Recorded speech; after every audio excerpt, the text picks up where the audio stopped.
ओम साई राम। स्वागत है आप सभी का आपके अपने चैनल पे। तो आज हम साई सचित अध्याय 49 की आगे कथा नाना साहब चंदोरकर की पावन कथा को सुनाने जा रहे हैं बाबा की द्वारका माई में। और बाबा की ये कथा हमें साई धाम के संचालक व श्री साईं बाबा के परम प्रिय मानस शिष्य श्री कैलाश चंद गुप्ता जी के आदेश पर बाबा की द्वारका माई पर ये महाग्रंथ की पावन कथा जारी है, हम बाबा को सुना रहे हैं। तो आप भी इसे ध्यान से सुने और अपने जीवन में उतारें। और एक विशेष आग्रह कि आप सभी इस महाग्रंथ को पूरा सुने, बीच में ना छोड़ें।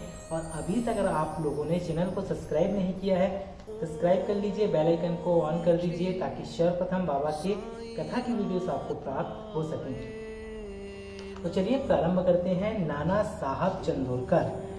अंत में नाना साहब चंदोरकर की कथा लिखकर हेमंत पंत ने यह अध्याय को समाप्त किया। एक समय जब नाना साहब महालसापति और अन्य लोगों के साथ मस्जिद में बैठे हुए थे तो बीजापुर से एक संभ्रांत यवन परिवार श्री साईं बाबा के दर्शनार्थ आया। कुलवंतियों की लाज रक्षण भावना देखकर नाना साहब वहां से निकल जाना चाहते थे, परंतु बाबा ने उन्हें रोक लिया। स्त्रियां आगे बढ़ी और उन्होंने बाबा के दर्शन किए। उनमें से एक महिला ने अपने मुंह पर से घूंघट हटाकर बाबा के चरणों में प्रणाम कर घूंघट डाल लिया और नाना साहब उसके सौंदर्य से आकर्षित हो गए और एक बार पुनः वह छवि देखने को ललायित हो उठे। नाना के मन की व्यथा को जानकर उन लोगों के चले जाने के पश्चात बाबा उनसे कहने लगे कि नाना, क्यों व्यर्थ में मोहित हो रहे हो? इंद्रियों को अपना कार्य करने दो, हम उनके कार्य में बाधक न होना चाहिए। भगवान ने यह सुंदर सृष्टि निर्माण की है, अतः हमारा कर्तव्य है कि हम उनके सौंदर्य की सराहना करें। यह मन तो क्रमशः ही स्थिर होता है और जब सामने का द्वार खुला है तब हमें पिछले द्वार से क्यों प्रविष्ट होना चाहिए? चित्त शुद्ध होते ही फिर किसी कष्ट का अनुभव नहीं होता। यदि हमारे मन में कुविचार नहीं है तो हमें किसी से भयभीत होने की आवश्यकता नहीं है। नेत्रों को अपना कार्य करने दो, इसके लिए तुम्हें लज्जित तथा विचलित न होना चाहिए। उस समय सामा भी वहीं उपस्थित थे। उनकी समझ में ना आया कि आखिर बाबा के कहने का तात्पर्य क्या है, इसलिए लौटते समय इस विषय में उन्होंने नाना से पूछा।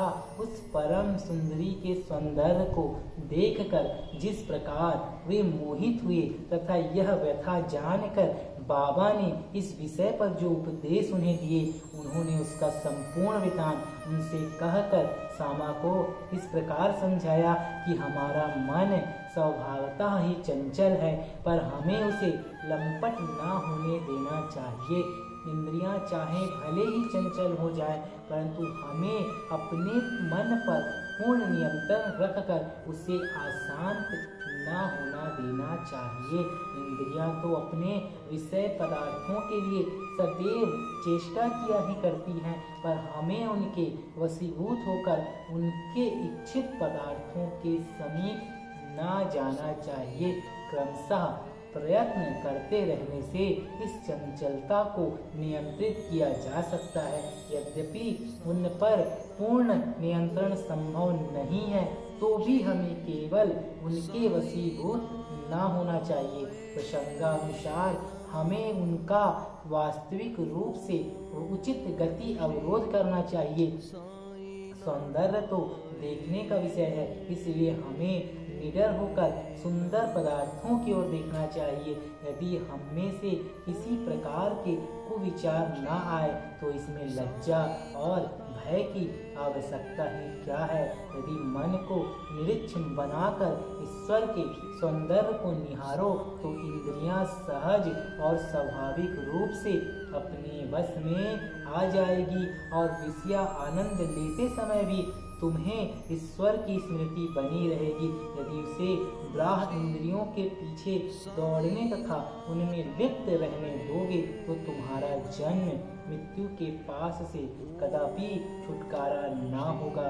विषय पदार्थ इंद्रियों को सदा पथ भ्रष्ट करने वाले होते हैं। अतएव हमें विवेक को सारथी बनाकर मन की लगाम अपने हाथ में लेकर इंद्रिय रूपी घोड़ों को विषय पदार्थों की ओर जाने से रोक लेना चाहिए।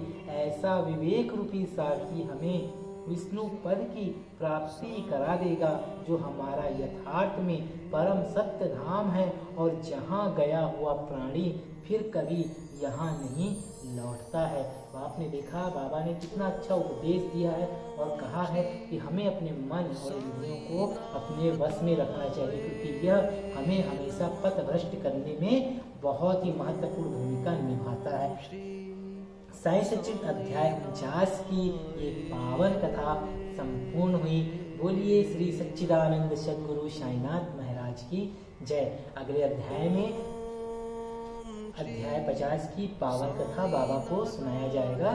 तो जिस भक्त को अगर बाबा की कथा से लाभ हो रहा है वो कमेंट में अपना नाम लिखेंगे और साथ ही साथ यह बताएंगे कि अब जब शुरू से अब आप लोगों ने जितने भी अध्याय सुने हैं क्या क्या आपको लाभ हुआ है और क्या क्या आपकी परेशानियां दूर हुई हैं। अपने एक्सपीरियंस शेयर जरूर करें ताकि हम भी और भक्तों को कमेंट के रिप्लाई वीडियो के माध्यम से दे सकें और भक्तों का भी कल्याण हो। यही आशा लेकर हम ये पावन ग्रंथ को अब संपूर्ण करने जा रहे हैं। अध्याय 50 और 51 आखिरी अध्याय बचा हुआ है। कोशिश है कि बहुत जल्दी संपूर्ण हो जाएगा और बाबा के दर पर बाबा की कृपा आप सबको प्राप्त होगी। आप लोगों ने अगर अभी तक चैनल को ज्वाइन नहीं किया है तो ज्वाइन कर लीजिए और बेल आइकन को ऑन कर लीजिए। बने रहें साईं जीवन माला के साथ। तब तक के लिए ओम साई राम।